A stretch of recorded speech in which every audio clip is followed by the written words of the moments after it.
ಎಲ್ರಿಗೂ ನಮಸ್ಕಾರ. ಎರಡು ದೊಡ್ಡ ಸ್ಟಾರ್ಗಳಿಗೆ ಒಟ್ಟಿಗೆ ಸಿನಿಮಾ ಮಾಡಿದ್ರೆ ತುಂಬ ಟಾಕ್ ಆಗುತ್ತೆ ಇಂಡಸ್ಟ್ರೀಲಿ ಅಲ್ವಾ. ಆದರೆ 1990ಯಲ್ಲಿ ಒಂದು ಸಿನಿಮಾ ಬರುತ್ತೆ. ಶಂಕರ್ ನಾಗ್ ಅವರು, ಪ್ರಭಾಕರ್ ಅವರು, ದೇವರಾಜ್ ಅವರು, ಶಶಿಕುಮಾರ್ ಅವರು, ಅಂಬರೀಷ್ ಅವರು ಘಟಾನುಘಟಿಗಳು ಸೇರಿ ಮಾಡಿದರು ತ್ರಿನೇತ್ರ ಸಿನಿಮಾ. ನೋಡಿ ಎಂತೆಂಥ ಸ್ಟಾರ್ಗಳು ಆವಾಗ ಒಬ್ರಿಗೊಬ್ಬರು ಎಷ್ಟು ಸಪೋರ್ಟ್ ಆಗಿದ್ದರು ಅಂತ. ರಾಜಕಿಶೋರ್ ಡೈರೆಕ್ಟ್ರು. ಈ ಸಿನಿಮಾದ ಕಂಪೋಸಿಂಗಲ್ಲಾಗುವಂಥ ಕೆಲವು ವಿಷಯಗಳು ನಿಮಗೆ ಹೇಳಬೇಕು. ಹಂಸಲೇಖ ಅವರು ಯಾವುದೇ ಒಂದು ಡಮ್ಮಿ ಲಿರಿಕ್ಸ್ ಏನೇ ಬರೆದ್ರೂ ಆ ಕಾಲಘಟ್ಟದಲ್ಲಿ ಅದನ್ನ ಆಡ್ತಾ ಇತ್ತಿದ್ದೆ ಎಲ್ ಎನ್ ಶಾಸ್ತ್ರಿ ಅವರು. ಆ ಟ್ರ್ಯಾಕ್ ಆಡ್ತಾಯಿದ್ದು. ಅದ್ರ ಜೊತೆ ಮನೋಹರ್ ಅವರು ಕೂಡ ಇರ್ತಿದ್ದರು ಸಹಾಯಕರಾಗಿ. ಆ ಟೈಮಲ್ಲಿ ಸಾಂಗ್ಲಿಯಾನ ಸಿನಿಮಾದೊಂದು ಟ್ಯೂನ್ ಇರುತ್ತಲ್ಲ, ಎಲ್ರಿಗೂ ಗೊತ್ತದು. ಟ್ಯಾನ್ ಡ್ಯಾನ್ ಟ್ಯಾನ್ ಡ್ಯಾನ್ ಟ್ಯಾನ್ ಡ್ಯಾನ್ ಆ ಟ್ಯೂನ್ ಎಲ್ಲರಿಗೂ ಗೊತ್ತು, ತುಂಬ ಫೇಮಸ್ಸು. ಶಂಕರ್ನಾಗ್ ಅವ್ರು ನೆನೆಸ್ಕೊಂಡು ಕೂಡಲೇ ಆ ಟ್ಯೂನ್ ಬರುತ್ತೆ ನಮಗೆ ಮನಸ್ಸಿಗೆ. ಆ ಟ್ಯೂನ್ ಒಂದು ಹಾಡು ಮಾಡಿ ಗುರುಗಳೇ ಅಂತ ಮನೋಹರ್ ಸರ್ ಹೇಳ್ತಾರೆ. ಈ ಸಿನಿಮಾಗೆ ಸೂಟ್ ಆಗುತ್ತೆ ಒಂದು ಹಾಡು ಮಾಡಿ ಅಂತ. ಹಂಸಲೇಖ ಅವ್ರು ಬರೆಯೋ ಸಾಲು, ರಂಗ ಸಾಕಯ್ಯ ಪರಸಂಗ ಸುಮ್ಮನಿರು ಸಿಂಗ ಯಾಕಪ್ಪ ನಿನ್ನ ಸಂಘ ದೂರ ಇರು ಅಂತ ಬರೀತಾರೆ. ಸಖತ್ತಾಗಿರುತ್ತೆ ಅದು ಆ್ಯಕ್ಚುಲಿ. ಆ ಟ್ರ್ಯಾಕ್ ಆಡ್ತಾರೆ ಶಾಸ್ತ್ರಿ ಅವರು. ಯಾಕೆ ಹಂಸಲೇಖ ಅವ್ರಿಗೆ ಇಷ್ಟ ಆಗಲ್ಲ. ಅಯ್ಯೋ ಬೇಡ ಕಣ, ಇದು ಚೆನ್ನಾಗಿ ಬಂದಿಲ್ಲ ಅಂತೇಳಿ ಮತ್ತೆ ಬರೀತಾರೆ. ಜೋಡಿ ಬಂದಿದ್ದೆ ಹೊಸ ಜೋಡಿ ಅಂತ ಅದು ಕಚ್ಕೊಳ್ಳುತ್ತೆ, ಅದು ಓಕೆ ಆಗುತ್ತೆ. ಆಮೇಲೆ ನಾಡ ನೋಡೋ ನೋಡೋ ಅಂತ ಒಂದು ಹಾಡು. ಈ ಹಾಡು ಬಗ್ಗೆ ನಾವು ಮಾತಾಡಬೇಕು. ಅದ್ಭುತ ಸಾಂಗ್ ಇದು. ಇದರಲ್ಲಿ ಒಂದು ಮೋಟಿವೇಶನ್ ಲೈನ್ಗಳಿದೆ.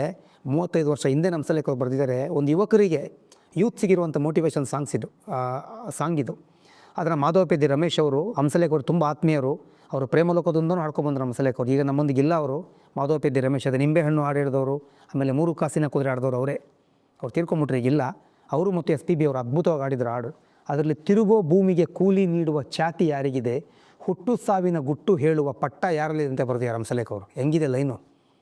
ಸವಿ ಇಲ್ಲದ ಬಾಳು, ಕವಿ ಇಲ್ಲದ ಕಾವ್ಯ, ಗುರಿ ಇಲ್ಲದ ನೀವು, ಗರಿ ಇಲ್ಲದ ನವಿಲು, ಹಿಂಗೆ ಬರ್ದಿದ್ದಾರೆ. ಅದರಲ್ಲಿ ಮುಂದೆ 2ನೇ ಚರಣದಲ್ಲಿ ಬರೀತಾರೆ, ಮುಂದಿನ ಪೀಳಿಗೆ ಬಾಳಿನ ಏಳಿಗೆ ಯೋಚನೆ ಕೈಯಲ್ಲಿ ಹಿಡಿಯೋ, ಹಳೆಯ ಪೀಳಿಗೆ ಕಟ್ಟಿದ ಮಾಳಿಗೆ ಮುರುಕಲು ಬಾಗಿಲು ಮುರಿಯೋ, ನವಯುಗ ಸೃಷ್ಟಿ ನನ್ನಾಸೆಯು ದೃಷ್ಟಿ ನಿಮ್ಮಾಸೆಯು, ಆದಿ ಕಲಿಯುಗ ಕಲ್ಕಿ, ನೀ ಗೆದ್ದರೆ ಲೋಕ ಕೈಲಿದೆ ನಾಕ ಅಂತ. ನೀ ಗೆದ್ದರೆ ಲೋಕನ ಗೆದ್ಬಿಟ್ರೆ ಸ್ವರ್ಗ ಕೈಲೇ ಇದೆ ಅಂತ ಹೆಂಗೆ ಬರ್ದಿದ್ದಾರೆ ನೋಡಿ. ಯೂತ್ಸಿಗೆ ಮೋಟಿವೇಶನ್ ಸಾಂಗ್ ಇದು ಅಂಥ ಸಾಂಗು. ಅದನ್ನ SPB ಅವರು ಮತ್ತು ರಮೇಶ್ ಅವರು ತುಂಬ ಚೆನ್ನಾಗಿ ಆಡಿದರು. ಆಮೇಲೆ ಇನ್ನೊಂದು ಹಾಡು ಬೇಕಾಗಿರುತ್ತೆ. ಅಲ್ಲಿ ಹಂಸಲೇಖ ಅವರು ಫಸ್ಟ್ ಲೈನ್ ಬರೆಯೋದು, ಪ್ರೇಮಲೋಕದಿಂದ ಹಂಸಲೇಖ ಬಂದ, ಪ್ರೀತಿ ಹಾಡು ತಂದ, ಕೇಳಿ ನೀವು ಎಂದ, ರಾಜ ರಾಜ ಅಂತ ಬರೀತಾರೆ. ಅದ್ಯಾಕೋ ಇಷ್ಟ ಆಗಲ್ಲ ಹಂಸಲೇಖ ಅವ್ರಿಗೆ. ಮತ್ತೆ ಪುನಃ ಇನ್ನೊಂದು ಬರೀತಾರೆ, ಧಾರವಾಡ ಪೇಡ ಬೇಡ ಎನ್ನ ಬೇಡ, ಏನಿದು ಪವಾಡ ಎಲ್ಲವೂ ನಿಗೂಢ, ಮಾಯಾ ಮಾಯಾ ಎಲ್ಲ ಮಂಗ ಮಾಯಾ ಅಂತ. ಅದೂ ಇಷ್ಟ ಆಗಲ್ಲ. ಮತ್ತು ಮನೋಹರ್ ಸರ್ಗೆ ಹೇಳ್ತಾರೆ, ನೀನೇ ಬರ್ಕೊಂಡ್ಬಂದ್ಬಿಡ ಮನೋಹರ ಅಂತ.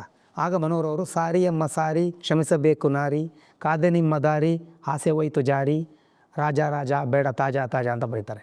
ಅದು ಓಕೆ ಆಗುತ್ತೆ. ಚೆನ್ನಾಗಿದೆ, ತುಂಬ ಡೆಪ್ತ್ ಆಗಿಲ್ಲ, ಸಿಂಪಲ್ ಆಗಿರ್ಬೇಕು, ಹಿಂಗೆ ಚೆನ್ನಾಗಿದೆ ಅಂತ ಅದು ಓಕೆ ಮಾಡ್ತಾರೆ.